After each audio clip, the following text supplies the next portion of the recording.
Uma máxima que eu sempre adotei como verdade é que tanto filmes quanto obras que a gente consome no geral deveriam entregar uma experiência com começo, meio e fim, e que se bastasse por si só. Que a história que lhe foi entregue fosse o suficiente para você compreender o que você acabou de assistir e o que você acabou de ler. Quanto mais informação de fora é necessário, não automaticamente uma obra é pior, mas mais me incomoda. Eu não aplico tanto quando a gente tá falando no caso de continuações, pois se você escolheu assistir um filme que está escrito 2 antes do título, sem ter visto o filme que veio antes, a escolha francamente foi sua, né? É claro que, falando dos filmes de boneco da Marvel, no Vingadores Ultimato a coisa tava completamente fora de controle e você tinha que ter visto 20 e poucos filmes pra ter o contexto, pra ter o panorama completo da coisa. Por mais que me divirta, eu preciso dizer que é bem demais. Foi muito além do que o que deveria ser o certo, por assim dizer. Além disso, filmes que assumidamente são parte 1, por exemplo, pra mim são bem complicados de engolir justamente porque você tem uma história que não finalizou e irá continuar no próximo filme. Geralmente a gente tá falando de histórias que realmente aconteceu uma interrupção. O Homem-Aranha no Aranhaverso 2 e Duna parte 1 são bons meios filmes, mas ir no cinema para assistir um meio filme, mesmo que seja um bom meio filme, é uma coisa que eu me sinto um pouco traído como espectador. Por mais que eu tenha ido pro cinema ciente disso. E quando a gente fala de O Menino e a Garça, existem informações, existem contextos tão específicos que são relevantes e que o fato deles serem relevantes não torna o filme pior pra mim, mas certamente são restrições que a sua experiência no cinema vai ser diferente se você for assistir esse filme sabendo delas. Justamente porque esse é um filme que é um ode à carreira do Hayao Miyazaki. Um filme que celebra não apenas o seu legado, mas toda a carreira, toda a filmografia deste que é um dos maiores gênios de toda a história da animação. Mas pra mim existem sim algumas restrições que, se você não estiver a par delas, a experiência ela fica um pouco pela metade. Bem possível que você goste do filme, mas eu acho que você não vai degustá-lo da mesma forma. Então eu quero pincelar alguns desses aspectos, sem dizer como eles se encaixam na narrativa, claro. Mas o mais importante disso tudo, hoje a gente vai falar do Menino e a Garça. Por mais que seja um clichê, um lugar comum dizer isso, mais uma pedrada do Hayao Miyazaki e do Estúdio Ghibli. Mais um filmão que precisa sim ser visto. Eu sou o Luiz Felipe e esse é o Lip Sem Foco.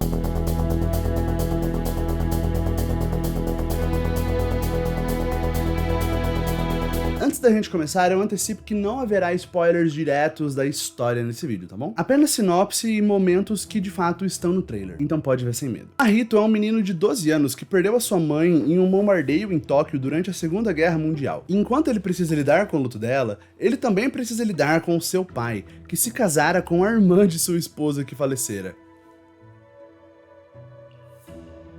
Então, nesse começo, a gente tem a dificuldade dessa criança de seguir em frente, pois ele se muda, ou melhor, ele é mudado para o interior, sendo que ele mal consegue processar ainda o que aconteceu, que é normal, pois luto é nebuloso e complexo, mas fato é que o pai dele casou-se com a sua literal tia, né? Cada um lida com o luto de uma forma, mas esse pai...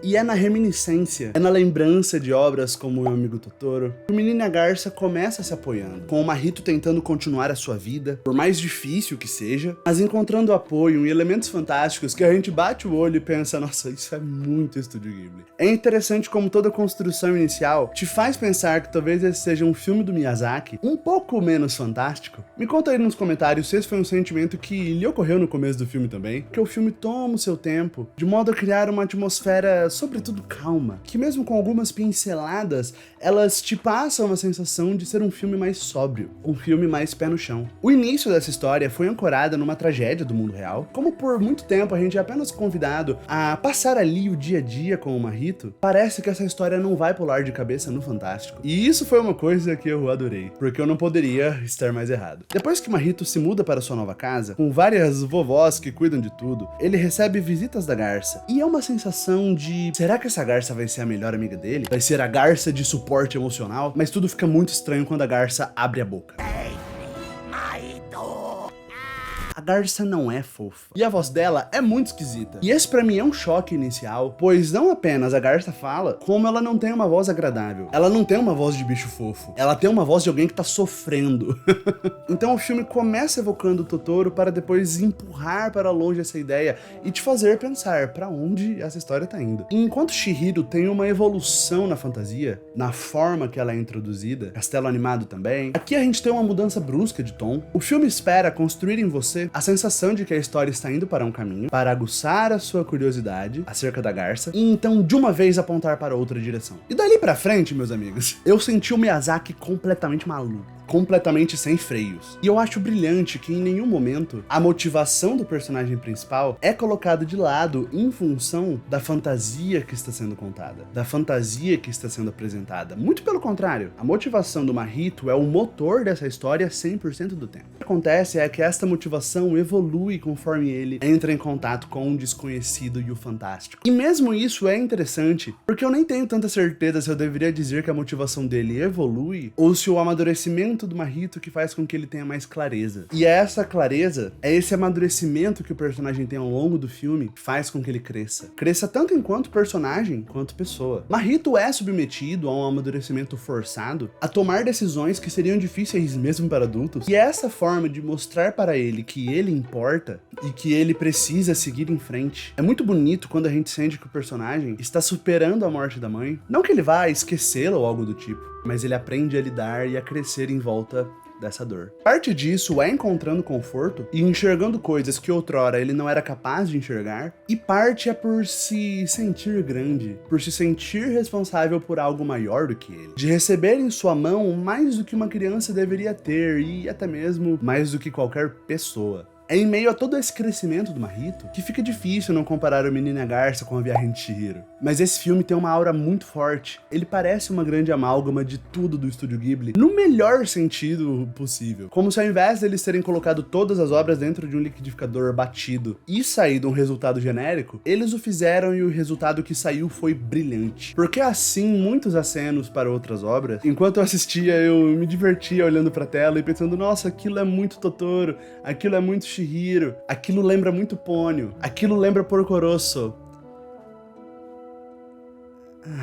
Porco Rosso, né, gente, que respeitosamente é o piorzinho, né, na minha opinião. Eu super faria um vídeo falando do porquê eu acho Porco Rosso o pior filme do Estúdio Ghibli. Apesar de que todos os filmes do Estúdio Ghibli são muito dignos de vídeos, né? Então se for do seu interesse me ver falando de outros filmes do estúdio, desce aí embaixo, comenta qual filme você gostaria que eu falasse, e aproveita que você já desceu e golpeia o botão do like, porque vai ser 10 de 10. Golpeia o botão do like, essa foi nova. Mas ao invés da gente ter a sensação de um autor se repetindo, tanto em temas, quanto em forma, quanto em iconografia, o que nós temos é um autor mostrando tudo o que foi feito até aqui para chegar neste ponto. Que não propõe algo inovador, mas que quer celebrar toda a jornada, mostrando que essa ideia dessa forma só aconteceu por causa de tudo que veio antes.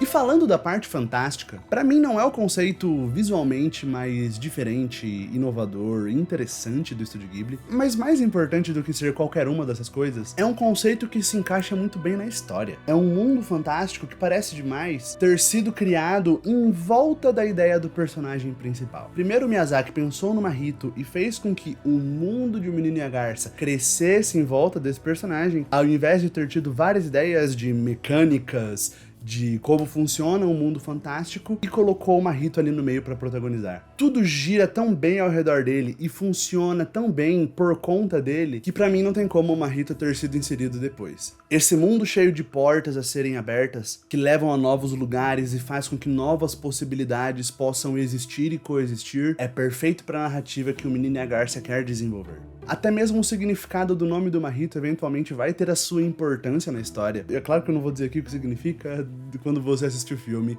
você vai descobrir. E mesmo não sendo um mundo fantasioso tão inventivo, a estrutura mecânica de como ele funciona é perfeito para serem janelas para que novos temas possam ser incorporados. A maioria deles chegando ao ponto para desafiar, para estabelecer conflito com o personagem principal. Muitas vezes como um quebra-cabeça a ser solucionado, mas um quebra-cabeça que geralmente se coloca de forma absoluta. Como se aquela verdade que confronta Mahito fosse soberana e imutável. E muitas vezes o Mahito olha e pensa, mas por que fazer assim se a gente pode só fazer assado? E é assim que a gente vê uma pequena criança tomando o controle completo e magistral da situação. Talvez não resolvendo a situação daquele mundo fantástico, não resolvendo um problema que se apresenta como um problema macro, porque ele aprende quais são os BO que ele quer comprar.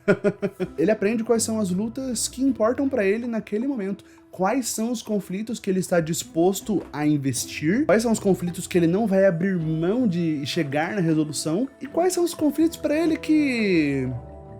tudo bem.